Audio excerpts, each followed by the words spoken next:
अस्सलाम वालेकुम बच्चों, उम्मीद है आप लोग सब खैरियत से होंगे। आज हम English class 10th new book 2026 उसके chapter number 9 the road not taken उसके एक्सरसाइज शॉर्ट क्वेश्चंस को देखेंगे। तो देखते हैं जी question number 1। Where does the speaker find himself at the beginning of the poem. तो नज़म के आगाज़ में स्पीकर अपने आप को कहाँ पाता है। तो ये इसका एवरेज आंसर यहाँ से आप लोग लिखें जी। क्वेश्चन नंबर 1 का average answer, the speaker finds himself at a fork in a yellow would. शायर ख़ुद को येलो वुड एक जर्द जंगल में एक ऐसे मकाम पर पाता है where two roads go in different direction, जहाँ दो रास्ते मुख्तलिफ सिमतों में जाते हैं। इसी क्वेश्चन का आंसर ब्रिलियंट आंसर भी लिखें जी क्वेश्चन नंबर 1 का यहाँ से जी। At the beginning of the poem, नज़्म के आगाज़ में, द स्पीकर फाइंड्स हिमसेल्फ शायर ख़ुद को पाता है स्टैंडिंग इन अ फॉरेस्ट एक जंगल में खड़ा पाता है, where the path splits into two roads जहाँ रास्ता दो हिस्सों में तकसीम होता है। He stops to think carefully about which road he should take. वो गौर से सोचता है कि उसे कौन सा रास्ता इख्तियार करना चाहिए, क्योंकि knowing he can not travel both, क्योंकि वो दोनों रास्तों पर सफ़र नहीं कर सकता। अब हम देखते हैं जी question number 2। Question number 2, why does the speaker feel sorry for he can not travel both roads. Speaker शायर को क्यों अफसोस होता है कि वो दोनों रास्तों पर सफ़र नहीं कर सकता। क्वेश्चन नंबर 2 का एवरेज आंसर यहाँ से लिखें जी। He feels sorry because he must choose one road and leave the other behind. वो अफसोस महसूस करता है क्योंकि उसे एक रास्ता चुनना है और दूसरे को छोड़ना है। तो ब्रिलियंट आंसर इसी क्वेश्चन का आप लोग यहाँ से लिखें। द स्पीकर फील सॉरी, शायर अफसोस करता है बिकॉज क्योंकि he wish he could experience both paths, क्योंकि वो चाहता है कि वो दोनों रास्तों का तजर्बा कर सके। He knows that choosing one road means missing out on the experiences the other road might offer.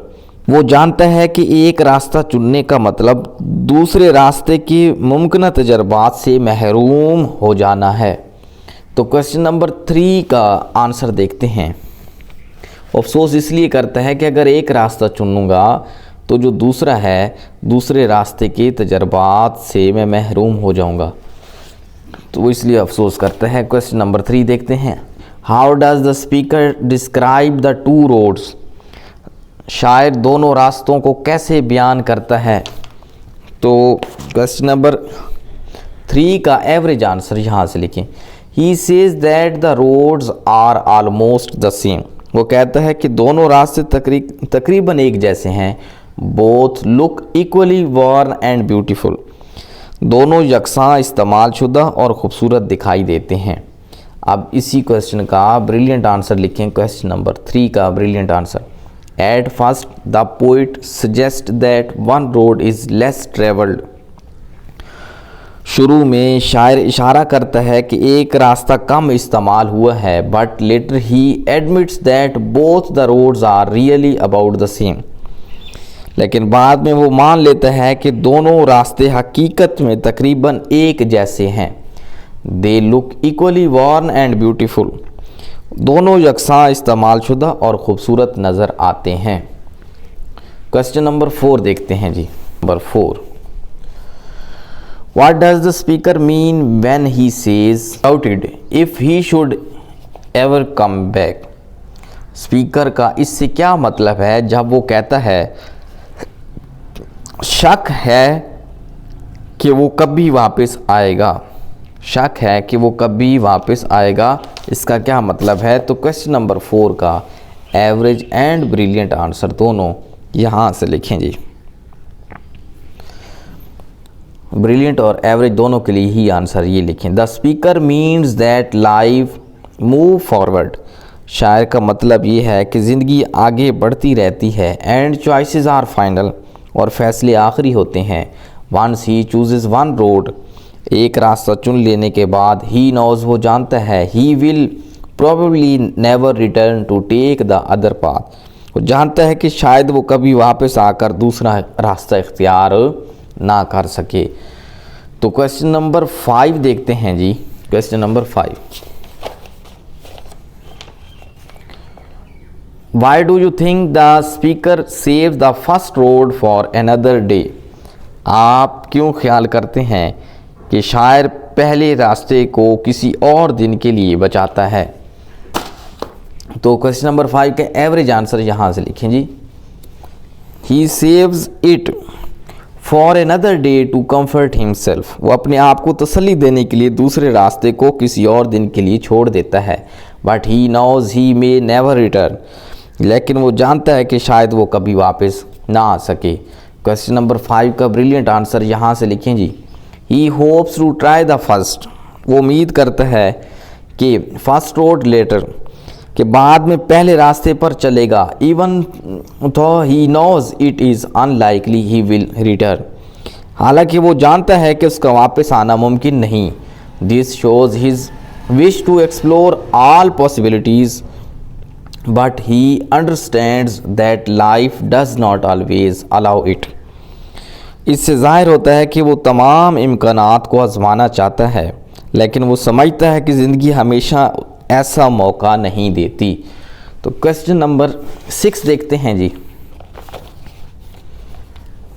What emotions does the speaker express when he imagines telling this story age and age, जब शायर ये बताते हुए इस कहानी को सुनाने का तसव्वुर करता है। एज एंड एज, चनाचे मुद्दतों बाद, तो वो किन जज्बात का इजहार करता है।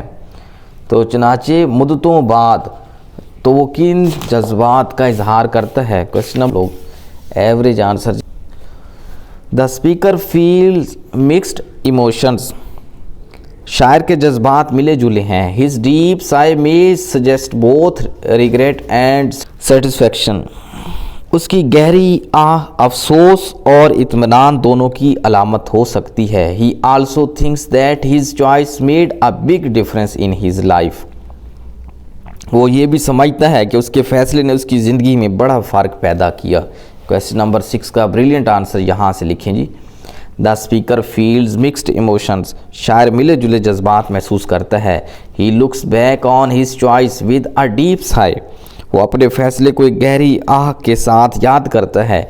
दिस साई में suggest both regret and satisfaction, ये आह अफसोस और इत्मीनान दोनों की अलामत हो सकती है।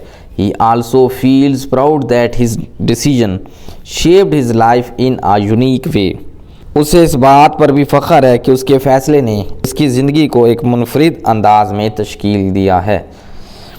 तो बच्चों, उम्मीद है आप लोगों को हमारी आज की वीडियो की समझ आ गई होगी। अगर हमारी आज की वीडियो अच्छी लगी है तो लाइक ज़रूर करें और हमारे चैनल को सब्सक्राइब कर दें। ओके, अल्लाह हाफिज़, खुश रहें। बाकी इंशाल्लाह क्लास 10th में बच्चों जो पेयर ऑफ वर्ड इम्पोर्टेंट हैं 100% मैं आपको यकीन से कह रहा हूँ, जो पेयर ऑफ वर्ड मैं आपको इंशाल्लाह एक वीडियो में कराऊँगा और इजी करके इंशाल्लाह आप वो करेंगे तो आपके 5 नंबर वो आसानी से आ जाएंगे। और एक वीडियो बनाऊँगा डायरेक्ट इनडायरेक्ट पे, और जो इंशाल्लाह डायरेक्ट इनडायरेक्ट जो मैं आपको उस वीडियो में करवाऊँगा इंशाल्लाह बोर्ड के पेपर में वही आएंगे। तो ओके, अल्लाह हाफिज़, खुश रहें।